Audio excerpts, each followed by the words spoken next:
बदनाम हिमालय पुलिस को कर रहे थे, लेकिन सोनम बेवफा निकली। जी हाँ, मैं बात कर रहा हूँ राजा रघुवंशी का हाई प्रोफाइल केस, जो सभी की आंखों के सामने आ चुका है।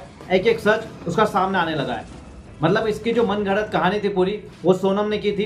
यानी कि जो मास्टरमाइंड थी वो पूरी उनकी पत्नी उसमें इन्वॉल्व थी। शादी हुई, 7 फेरे लिए, लेकिन किसको पता था ये खुशी सिर्फ कुछ दिनों के लिए। इस शादी से सब खुश थे, पूरा परिवार, पूरा समाज।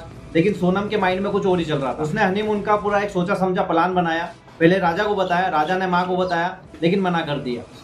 उसके बाद में सोनम क्या करती है, अपने मोबाइल से वो टिकट बुकिंग कर देती है और राजा को बताती है। उसके बाद में उनकी माँ को बताया, वो निकल जाते हैं, हिमालय पहुंच भी जाते हैं। घर पे बात भी हो रही थी, लेकिन अचानक ऐसा हुआ कि दोनों मिस हो जाते हैं। परिवार वालों ने उनसे कांटेक्ट करना चाहा, लेकिन कांटेक्ट हो नहीं पाया। उसके बाद में उन्होंने शिकायत की पुलिस के बाद पुलिस सर्च करती है, मेघालय पुलिस से कांटेक्ट करती है। आरोप लगा कि वहाँ का प्रशासन है वो सहयोग नहीं कर रहा।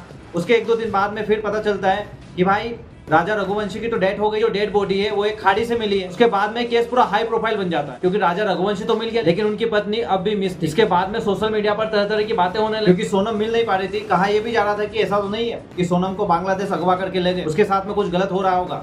ऐसी तमाम तरह की बातें चल रही थी। कुछ लोग तो कमेंट भी कर रहे थे कि इस हाई प्रोफाइल केस के पीछे तो ऐसा तो नहीं पूरा सोनम का हाथ है। लेकिन जब खुलासा हुआ तो सेम वही बात निकल कर आई। पूरा देश हैरान हो गया कि ऐसा भी हो सकता है। जी हाँ, हुआ है। इससे पहले भी हुआ है और अब भी हो रहा है।